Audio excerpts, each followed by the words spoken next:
Welcome student. দেখতে দেখতে ICC চলে এলো। ICC, CBSE, West Bengal board সব পরীক্ষার মহাযজ্ঞ শুরু হয়ে গেছে। তো আমি এক্সপোনেন্টের ম্যাথস মেন্টর আবার তোমাদের সামনে এসে উপস্থিত হয়েছি। কেন? কারণটা বুঝতেই পারছো। গত 17 ফেব্রুয়ারি সিবিএসসি বোর্ড পরীক্ষা হয়েছে এবং বোর্ড পরীক্ষার বিভিন্ন সেটে বিভিন্ন কোশ্চেন আসা সত্ত্বেও আমার এখানকার স্টুডেন্টরা কিন্তু যথেষ্ট ভালো পারফরমেন্স করেছে। সেট 3 পেপারটা একটু ট্রিকি ছিল, বাট স্টিল তারা ভালোভাবে ম্যানেজ করে নিয়েছে। তো এইবার এখানটাতে তোমাদের যেটা সবচেয়ে বলতে চাইছি, এখনও আইএসসি পরীক্ষা বাকি, সিবিএসসি ক্লাস 12 বাকি এবং আইসিসির ক্লাস 10-এর ম্যাথস পরীক্ষা বাকি। 2 তারিখ ম্যাথস পরীক্ষা, আর কিন্তু বেশি দিন সময় নেই।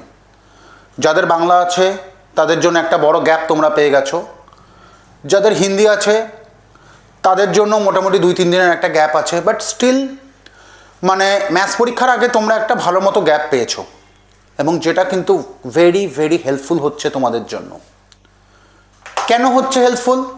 কারণ তোমরা সিলেবাসটাকে কিন্তু পুরোপুরি আরেকবার করে রিভাইজ করে নেওয়ার টাইম পাচ্ছ এবং সবথেকে যেটা গুরুত্বপূর্ণ, এক্সপোনেন্টে যারা রেগুলার ব্যাচে আমার ক্লাস করছো তারা কিন্তু অল থ্রু দিস পিরিয়ড তোমরা কিন্তু আমার গাইডলাইন পাচ্ছ এবং নট অনলি গাইডলাইন পাচ্ছ, কী করে ম্যাথস কোথায় থেকে কীরকমভাবে পেপার সলভ করতে হবে, কিভাবে করতে হবে, কিছু তোমাদের ডাউটস সমস্ত কিছু আমি কিন্তু ক্লাসের মধ্যে ক্লিয়ার করছি, লাস্ট মিনিট ডাউটস যেটাকে বলে।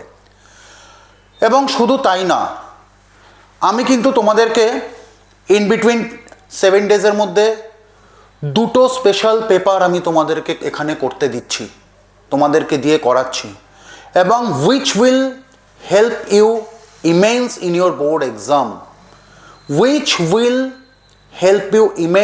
your board exam, কারণ আমরা বিভিন্নভাবে বিভিন্ন অ্যানালিটিক করে এই লাস্ট 2টো পেপার আমরা কিন্তু তোমাদের জন্য বানিয়েছি এবং পুরো আইসিসির প্যাটার্ন অনুযায়ী যে একটু ক্যাটাগরি ওয়াইজ এখন বোর্ডসের পেপারগুলো একটু হায়ার লেভেল হচ্ছে, সেটাকে মাথায় রেখে কিন্তু এই পেপারগুলো আমি বেসিক্যালি লাস্ট 2টো পেপার কিন্তু আমি তোমাদেরকে দিয়ে সলভ করাচ্ছি এবং আমার রেগুলার ব্যাচে যারা ক্লাস করছো সবাই তোমরা এই পেপারগুলো পেয়ে যাচ্ছ, সেটা নিয়ে কোনো ব্যাপার না। তো আমি আজকে সবার জন্য একটা কমন জিনিস তোমাদেরকে বলতে চাইছি, লাস্ট মিনিট সাজেশন যেটা তোমরা ম্যাথস পরীক্ষার সময় যেটা তোমরা ফলো করবে এবং যেটাকে কনসিস্টেন্টলি ফলো করলে তোমরা অ্যাটলিস্ট ম্যাথসে অ্যাভাব 90%-এর ওপরে স্কোর করতে পারবে, সেই সাজেশনটা এখন আমি তোমাদের সঙ্গে একটু ব্রিফলি শেয়ার করব, কারণ সময় বেশি নেব না। তো দেখো এখানটাতে ম্যাটারটা কি হচ্ছে, আমরা সবাই জানি পরীক্ষাটা আমাদের হবে গিয়ে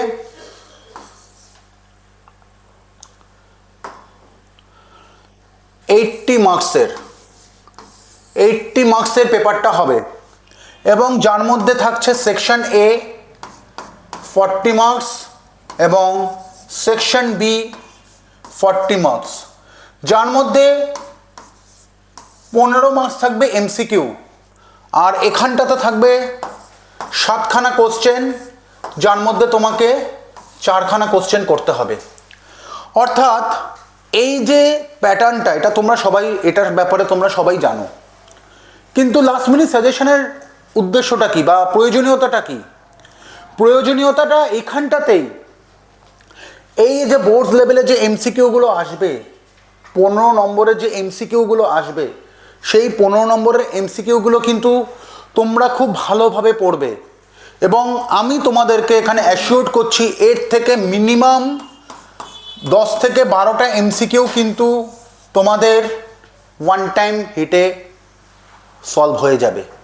মানে তোমরা যারা অল থ্রু দ্য ইয়ার পড়াশোনা করেছো ঠিকঠাক করে, যারা ম্যাথসটাকে বুঝে করেছো, 10 থেকে 12খানা কোশ্চেন কিন্তু প্রথমবারের চেষ্টাতেই তোমরা সলভ করে দিতে পারবে।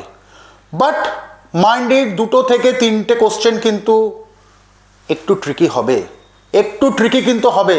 আমি এই কারণে করছি, পরীক্ষার পেপারে যাতে পেপার দেখে তোমরা ঘাবড়ে না যাও।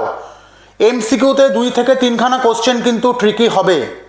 এবং তারপরে সেকশন এতে যেটা আসবে সেটা হচ্ছে এবছর যেটা আসার যথেষ্ট প্রবাবিলিটি, একটা মোডের অঙ্ক দেবে, একটা রিফ্লেকশনের অঙ্ক দেবে, এবং এর সঙ্গে হয়তো একটা জিএসটি লাগিয়ে দিতে পারে। তো এইরকম প্যাটার্ন অনুযায়ী এবং একটা রেকারিং ডিপোজিটের অঙ্ক দেওয়ার প্রবাবিলিটিও এবছর রয়েছে। মাইন্ডেড যে চ্যাপ্টার্সগুলো আমি বলছি সেই চ্যাপ্টার্সগুলো দরকার হলে তোমরা নোট ডাউন করে নাও, এবং এটা তোমাদের পরীক্ষার এক্সাম হলে কিন্তু খুব বেনিফিশিয়ারি হবে। কি বললাম? একটা রিফ্লেকশনের অঙ্ক, একটা মোডের অঙ্ক, একটা জিএসটির অঙ্ক এবং একটা রেকারিং ডিপোজিটের অঙ্ক। এইটা টোটালটা নিয়ে আমাদের সেকশন এটা কিন্তু কমপ্লিট হচ্ছে। এবং সেকশন বিতে আমাকে 4খানা কোশ্চেন করতে হবে। সেকশন বিতে আমাদের 4খানা কোশ্চেন করতে হবে। সেই 4খানা কোশ্চেনের মধ্যে যেই অনেকগুলো 2টো কোশ্চেন আসবে যেটাতে 5+5 থাকবে, এবং তার সঙ্গে একটা কোয়াড্রেটিক ইকুয়েশন এবং একটা এপি সিরিজের অঙ্ক কিন্তু এবছর আসার যথেষ্ট প্রবাবিলিটি আছে, না হলে হাইট অ্যান্ড ডিস্টেন্স। অর্থাৎ কি, সেকশন বিতে একটা অজাইভ থাকবে, অজাইভের সাথে একটা আইদার হাইট অ্যান্ড ডিস্টেন্স, না হলে একটা কোয়াড্রেটিক ইকুয়েশনের প্রবলেম সামস, এই একটা দিয়ে মোটামুটি 2টো কোশ্চেন দিয়ে একটা 10 নম্বরের একটা কোশ্চেন থাকবে, সেটা কিন্তু তোমরা ট্রাই করবে অ্যাটেন্ড করার। ঠিক আছে? এরপরে মেনসুরেশন রিলেটেড একটা অঙ্ক থাকবে, এবং যার সঙ্গে তোমার ম্যাট্রিক্স এবং ইকুয়েশন অফ স্ট্রেট লাইনের একটা পার্ট থাকবে। আবার বলছি, মেনসুরেশনের একটা অঙ্ক থাকবে, তার সঙ্গে ম্যাট্রিক্স এবং ইকুয়েশন অফ স্ট্রেট লাইনের একটা অঙ্ক থাকবে। সেই চ্যাপ্টারগুলোকে ভালো করে তোমরা প্র্যাকটিস করবে। খুব বেশি টাফ অঙ্ক দেবে না, কিন্তু এই 3টে অঙ্কের মধ্যে কিন্তু একটা অঙ্ক একটু হলেও ঘুরিয়ে দিতে পারে। এটা হয়ে গেল 2খানা কোশ্চেন।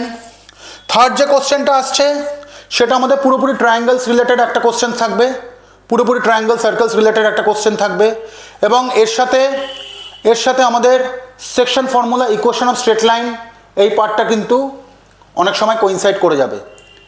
ঠিক আছে? এবং লাস্টে একটা প্রবাবিলিটির অঙ্ক থাকবে। প্রবাবিলিটির অঙ্কটার সাথে কিন্তু তোমাদের ফ্যাক্টর থিওরাম এবং ওদিকে রেশিও প্রপোর্শন, এইখানকার কিন্তু অঙ্কের একটা লিঙ্ক আপ থাকবে। মোটামুটি যে চ্যাপ্টার্সগুলো আমি বলছি সেই চ্যাপ্টার্সগুলো তোমরা যদি একদম পুরো ঠিকঠাক করে প্র্যাকটিস করো, মোটামুটি basic examples from ML Agarwal তোমরা যদি গো থ্রু করো, তাহলে কিন্তু ম্যাথসে মোর দ্যান 90% পাওয়াটা কিন্তু জাস্ট তোমাদের ম্যাটার অফ টাইম। এটা কিন্তু কোনো ব্যাপারই না। এবং যারা আমার রেগুলার ক্লাস করছো তারা জানো আমি কিভাবে এখন তোমাদের প্র্যাকটিস করাচ্ছি, এবং আশা করি তোমরা সবাই ভালো করবে।